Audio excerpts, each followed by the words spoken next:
Wealth is concentrating faster than ever, and it behaves exactly like a black hole. Not a metaphor, but a mathematical reality where money grows faster than the economy itself. Someone with $700 million in assets collects roughly $500,000 every week without lifting a finger. A typical American worker earns about $66,000 in an entire year. That's over 7 years of labor versus 1 week of ownership.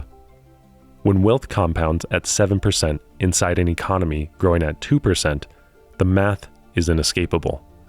Capital does more than just win. It absorbs everything else. Once you see why capital compounds like a machine and wages don't, you can't unsee it. Over the last 3 years, the S&P 500 has delivered an average return of 18%. Wages are currently growing at about 4.5%. If you own investments, your money grows 4 times faster than a worker's salary grows for doing nothing except already having money.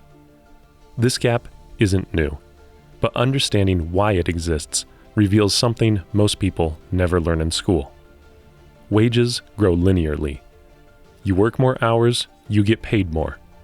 Maybe you negotiate a 3 to 4% raise in a good year. But there's a ceiling. You can only sell so many hours before your body gives out. Time is finite. Compounding isn't.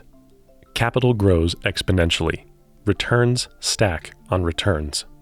The growth of the S&P 500 over the last 3 years is a bit of an anomaly, largely driven by investment in AI. But let's say the average is 7% annual growth. At this rate, money doubles roughly every decade. The rule of 72, they call it. A structural advantage baked into how wealth accumulates, regardless of who owns it or what they do with their time. A worker saving diligently might build a modest retirement fund after 40 years of labor. Meanwhile, a portfolio starting at $10 million becomes $20 million in a decade, then $40 million, then $80 million, then $160 million in 40 years, without its owner doing a single thing. The money works around the clock. The owner doesn't have to. But compounding doesn't just grow wealth. It grows access. Bigger piles attract better deal flow, lower borrowing rates, and investments regular people never see.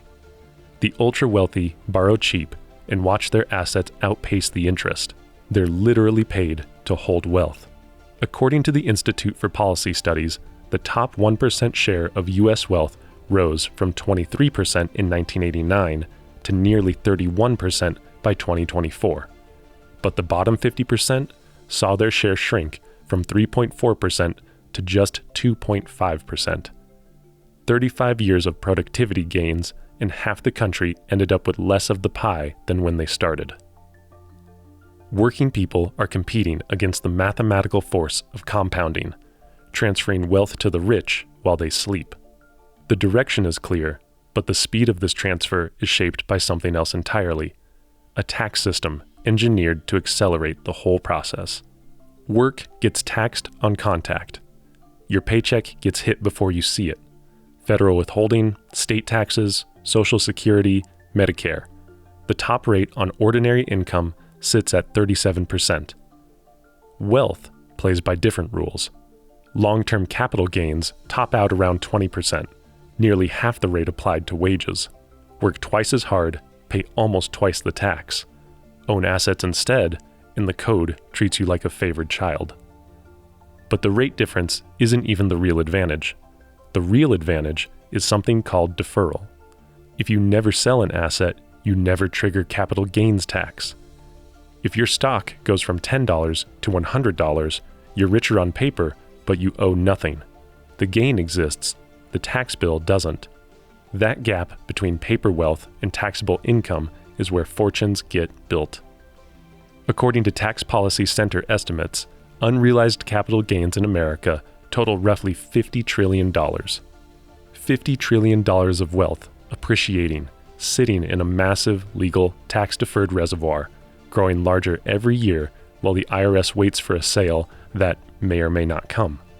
Real estate gets its own accelerant, depreciation.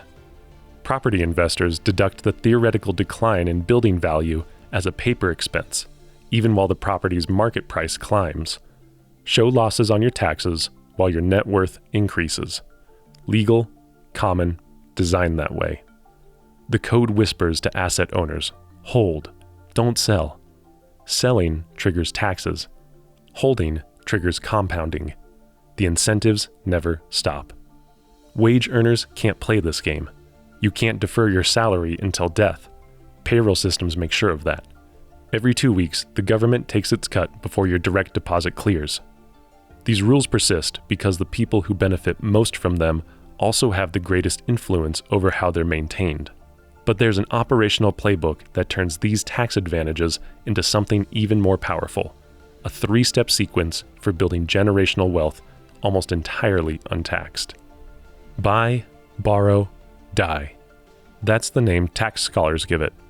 Edward McCaffrey, the law professor who popularized the term, told The Atlantic it has basically killed the entire concept of an income tax for the wealthiest individuals.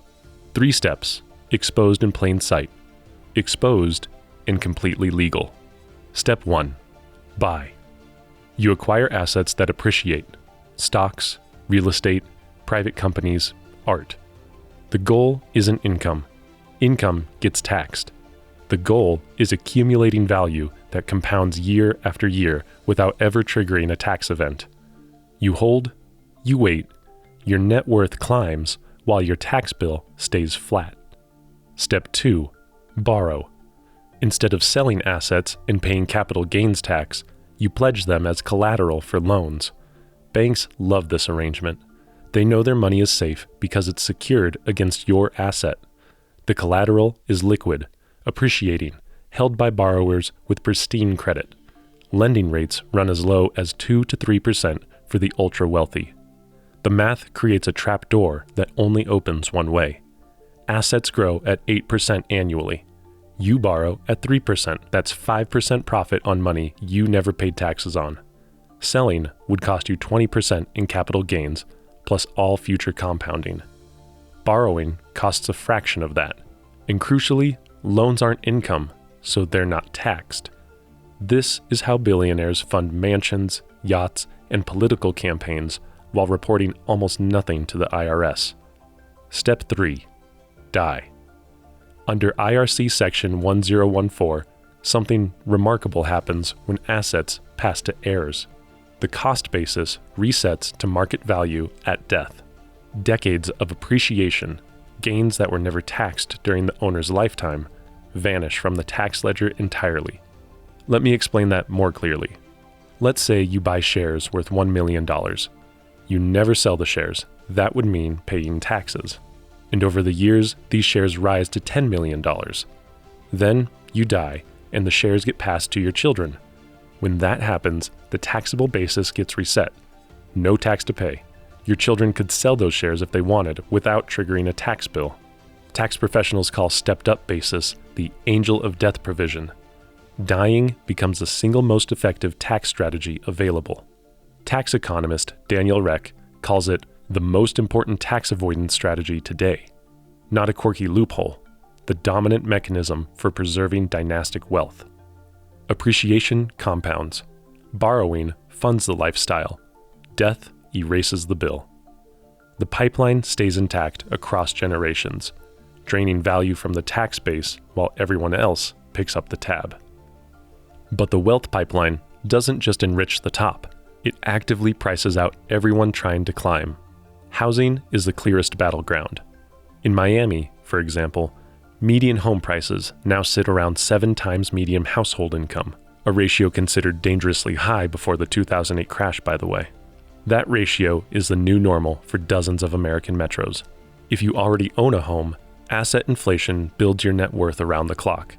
If you don't, that same inflation becomes a wall that rises faster than you can save. Same force, opposite outcomes. Your position on the ladder determines whether you rise with it or get crushed underneath. Renters feel it first and hardest. According to the Joint Center for Housing Studies at Harvard, nearly 23 million American renters are cost-burdened, spending more than 30% of their income just to keep a roof overhead. Even middle-income households earning between $30,000 and $45,000 struggle. Nearly half of them watch housing costs outpace wage growth year after year. When essentials rise faster than paychecks, something has to give. For most families, that something is debt. Credit card balances now exceed $1.2 trillion, according to the New York Fed. That's groceries, medical bills, and car repairs going onto plastic because the checking account runs dry before the month ends. While asset owners earn compound returns, families carrying credit card debt pay compound interest at 22 to 28% APR. The same force that builds billionaire wealth extracts it from everyone else. Compounding works both directions. It just depends on which side of the equation you're standing on.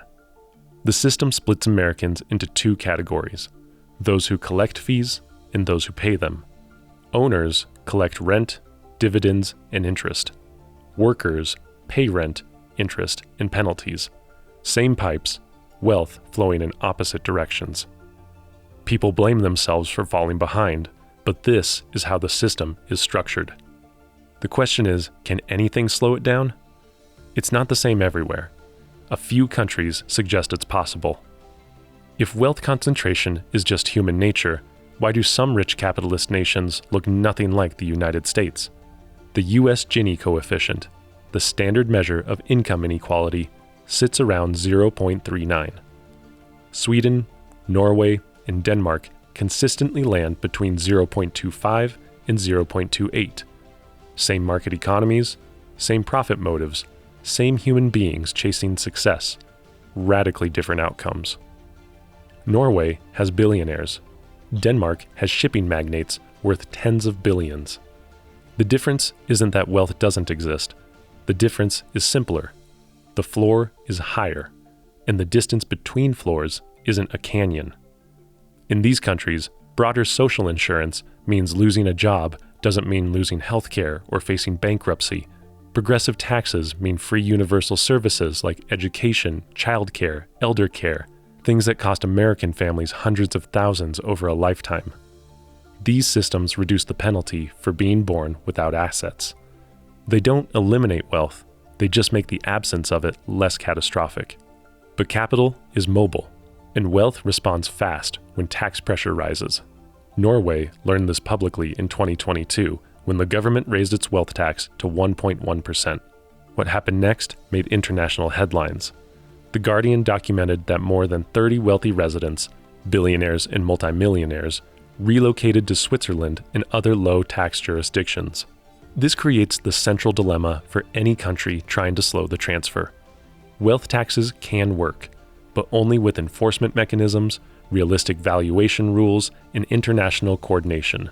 Sweden actually abolished its wealth tax in 2007, yet maintained relatively low inequality through strong public services and progressive income taxation instead.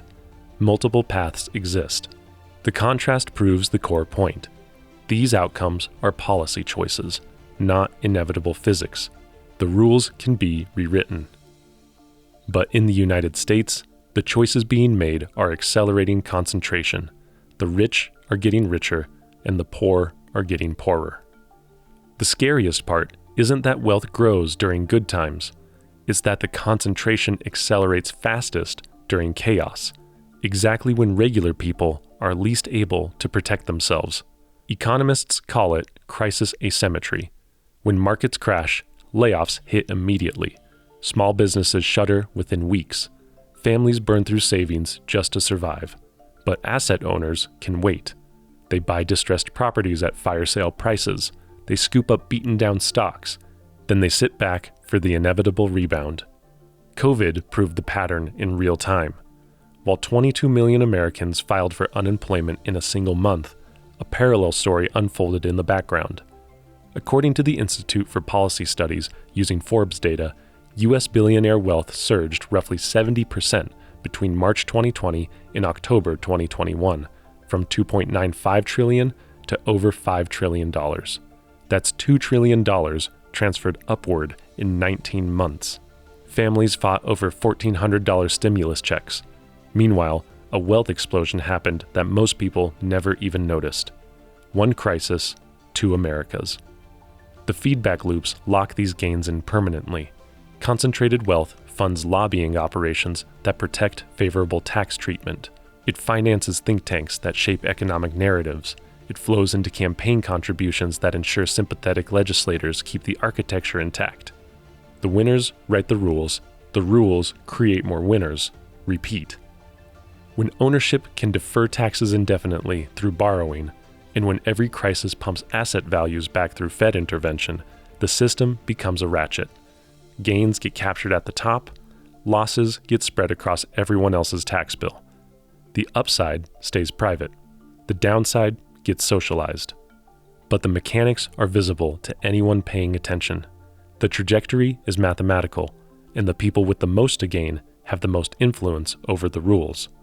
The only remaining question is what happens over the next 20 years.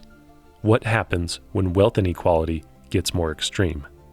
If nothing changes, your children won't compete against other workers.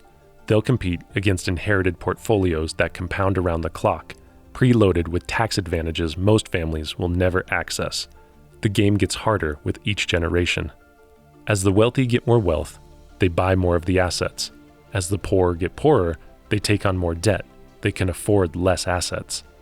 The system is designed that way. I'd love to hear your thoughts about this. What's the most rigged moment you've experienced? Rent, healthcare, student loans, credit cards? Drop it in the comments. I read them all, and they shape what we investigate next. If you want more breakdowns of the mechanisms behind the headlines, hit like and subscribe. I think you'll like our next video. It's going to feel uncomfortably familiar.